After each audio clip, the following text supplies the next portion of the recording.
परभणीत जबरी चोरीचा थरार निघाला बनाव, अवघ्या काही तासांत स्थानिक गुन्हे शाखेचा धडाकेबाज पर्दाफाश। परभणी जिल्ह्यात खळबळ उडवून देणाऱ्या जबरी चोरीच्या घटनेचा स्थानिक गुन्हे शाखेने एलसीबी अवघ्या काही तासांत छडा लावला आहे।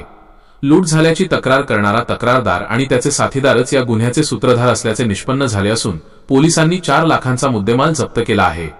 नेमकी घटना काय? परतूर जालना येथील दहिवाल ज्वेलर्समध्ये काम करणाऱ्या प्रथमेश शहाणे याने 22 जुलै 2026 रोजी परभणी ग्रामीण पोलीस ठाण्यात तक्रार दिली होती।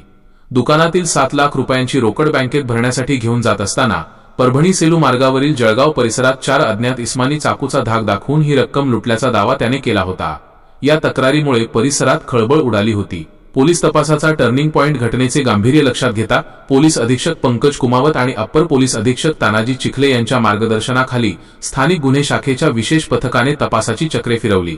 पोलीस निरीक्षक गजेंद्र सरोदे यांच्या नेतृत्वाखालील पथकाने घटनास्थळाची पाहणी आणि तांत्रिक विश्लेषणाद्वारे तपास केला। यावेळी फिर्यादीनेच आपल्या साथीदारांच्या मदतीने ही चोरीची खोटी कथा रचल्याचे समोर आले। अशी झाली कारवाई। तपासात तिघांचा सहभाग असल्याचे स्पष्ट झाले असून पोलिसांनी इम्रान शेख सत्कार शेख सातोना याला ताब्यात घेतले आहे। त्याच्याकडून चोरीची 3.50 लाखांची रोकड आणि 1 मोबाईल एकूण 4 लाखांचा मुद्देमाल पोलिसांनी जप्त केला आहे। या प्रकरणातील उर्वरित आरोपींचा शोध पोलीस घेत आहेत। पोलीस पथकाचे अभिनंदन।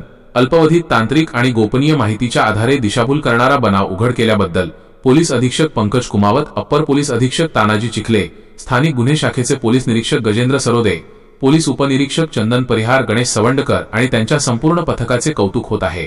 K1 news Maharashtra. K1 news महाराष्ट्रासाठी परभणी प्रतिनिधी रामप्रसाद कंठाळे। बातमी आवडल्यास लाईक आणि शेअर करायला विसरू नका।